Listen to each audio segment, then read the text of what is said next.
Alors voici la deuxième partie de cette séquence 9 sur la dérivation et on va parler aujourd'hui sur cette vidéo des opérations sur les fonctions dérivées. Alors pour l'instant, on ne va voir que deux types d'opérations, il en existe d'autres mais on les verra dans une deuxième séquence sur la dérivation.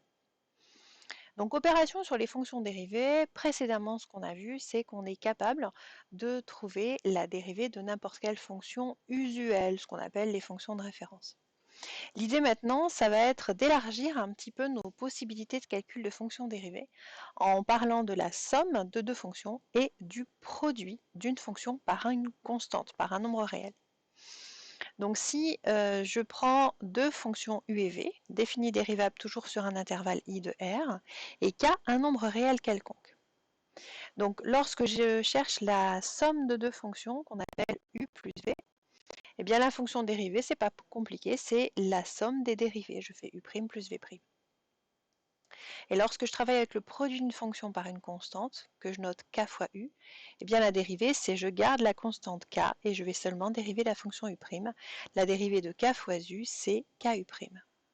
Remarque, qu'est-ce que ça veut dire u plus v' égale u' plus v'? Ça veut dire que pour tout x réel, u plus v' calculé en x, c'est u' de x plus v' de x.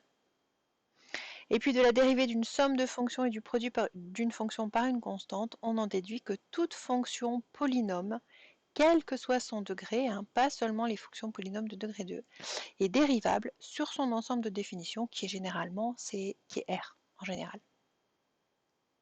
Donc on va regarder les exemples qui sont ici, et ça, on va les faire ensemble au fur et à mesure. Donc premier exemple, je vous ai noté ici la fonction f qui est une fonction polynôme de degré 3. Alors, d'après ce qu'on vient de dire au-dessus, c'est une fonction polynôme, donc elle est dérivable sur R, et c'est la première chose que nous allons noter. f est une fonction polynôme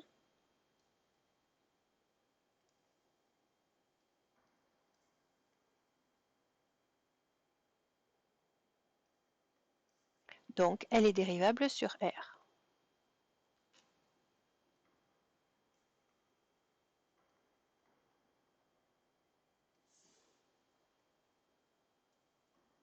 Alors, comment on va procéder maintenant pour calculer sa fonction dérivée?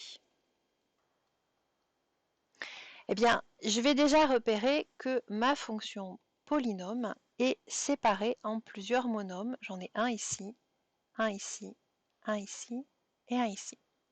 Donc ma fonction f de x, c'est la somme de 4 termes. Et d'après ce qui est dit dans le tableau, la dérivée d'une somme, c'est la somme des dérivés. Ça veut dire que je vais dériver 4x au cube, plus la dérivée de moins 5x carré, plus la dérivée de 2x, plus la dérivée de moins 1. Alors, je commence par la dérivée de 4x au cube. 4x au cube, c'est 4 fois x au cube. Donc là, j'entre dans ma deuxième formule.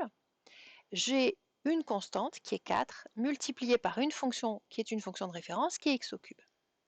Donc la dérivée de 4x au cube, c'est 4 fois la dérivée de x au cube. Et je vais commencer par le noter comme ça. On fera le reste des calculs après. Ensuite ici, c'est moins 5 fois x carré. Et donc la dérivée de ça, c'est moins 5 fois la dérivée de x carré.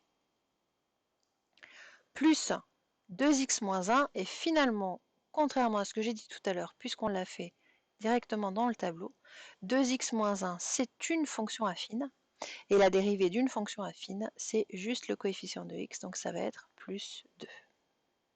Je termine les calculs. 4 fois la dérivée de x au cube, la dérivée de x au cube, c'est une puissance avec n égale 3, donc c'est 4 fois 3x au carré, moins 5 fois la dérivée de x carré qui est 2x, plus 2. Je termine, 4 fois 3, 12, x au carré, moins 5 fois 2, 10x, plus 2. Voilà comment on fait pour calculer la dérivée d'une fonction polynôme. Donc je reprends la méthode.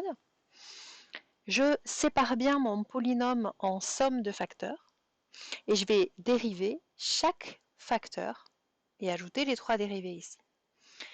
Dans les deux premiers cas, la méthode est la même, c'est une constante multipliée par une fonction de référence. Et puis dans la dernière partie, ici c'était une fonction affine. Deuxième situation, je veux dériver 3 sur x. Alors 3 sur x, eh bien ce n'est pas la fonction inverse. La première chose à voir pour s'en sortir ici, c'est que ce n'est pas la fonction inverse, mais c'est 3 fois la fonction inverse. Donc d'après mon tableau, g' de x, c'est 3 fois la dérivée de la fonction inverse. Et la dérivée de la fonction inverse, on la connaît puisque la fonction inverse est une fonction de référence. C'est moins 1 sur x carré. Et au final, en simplifiant un petit peu l'écriture, j'ai moins 3 sur x carré. Dernier exemple, ici. Donc là, c'est une somme de deux fonctions. C'est la somme de la fonction racine carrée plus la fonction inverse. La dérivée de ma fonction h, ça va donc être la dérivée de la fonction racine carrée plus la dérivée de la fonction inverse.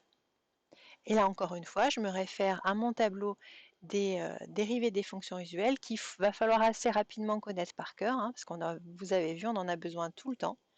1 sur 2 racine de x plus moins 1 sur x carré. On peut juste éviter d'avoir ce moins 1 au numérateur en écrivant ça comme ça, et on n'ira pas plus loin dans les simplifications éventuelles. Donc en résumé, hein, pour constituer votre petite fiche de ce qu'il faut savoir par cœur, parce qu'on n'a pas le choix, hein, là pour faire ce type de calcul, on va quand même devoir passer par un apprentissage par cœur d'un certain nombre de choses. Le tableau des dérivées usuelles est à connaître par cœur, et puis ces deux méthodes pour calculer la dérivée d'une somme et la dérivée du produit d'une fonction par une constante.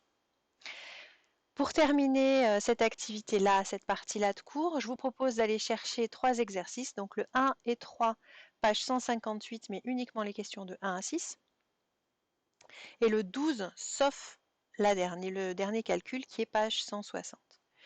Donc ce qu'on va faire, c'est que je vais juste vous lancer sur les exercices, et ces 3 exercices seront à terminer pour notre prochain cours. Donc on nous dit dans l'exercice 1, donner l'expression de la dérivée des fonctions définies par les fonctions suivantes, sans se soucier du domaine de dérivabilité. Donc l'idée ici pour chacune des 6 fonctions, c'est d'arriver à en trouver la fonction dérivée en essayant de se rapprocher soit directement du tableau des dérivées des fonctions usuelles, soit en essayant de repérer quelles sont les opérations qui ont été effectuées sur mes fonctions dérivées usuelles pour pouvoir en calculer la dérivée. Typiquement, par exemple, la première, c'est une fonction de référence, donc là, vous avez la dérivée directement par cœur. Pour la fonction h, il suffit, entre guillemets, de remarquer que la fonction h, c'est moins 1 fois ma fonction de référence x au cube. Donc c'est le produit d'une constante par une fonction de référence.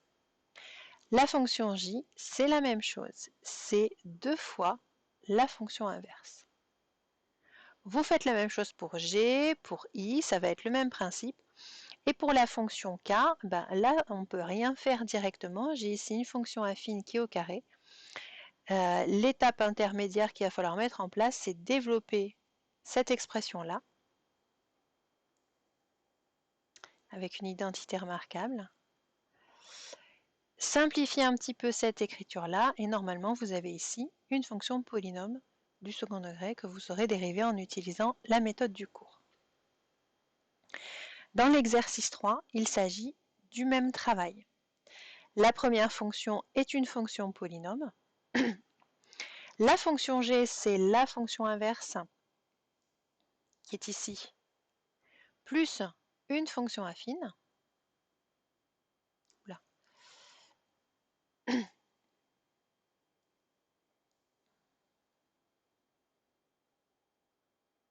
Je voulais juste repasser le plus. La fonction h, c'est la somme de 3 fonctions, une fonction puissance, la fonction racine carrée, la fonction inverse. Donc je vais dériver ça, plus dériver ça, plus dériver ça. Ça, c'est comme tout à l'heure, c'est moins 7 fois la fonction inverse, la fonction j, la fonction k, même principe. Pour le dernier exercice, le 12, vous allez retrouver exactement le même principe que dans l'exercice précédent. Donc on ne calcule pas la dérivée de la fonction m, par contre on n'a pas encore les formules pour ça. Voilà, je vous laisse avec ce travail-là, il a terminé pour notre prochain cours. Encore une fois, n'hésitez pas à m'envoyer un petit message si vous avez des questions sur le travail d'aujourd'hui.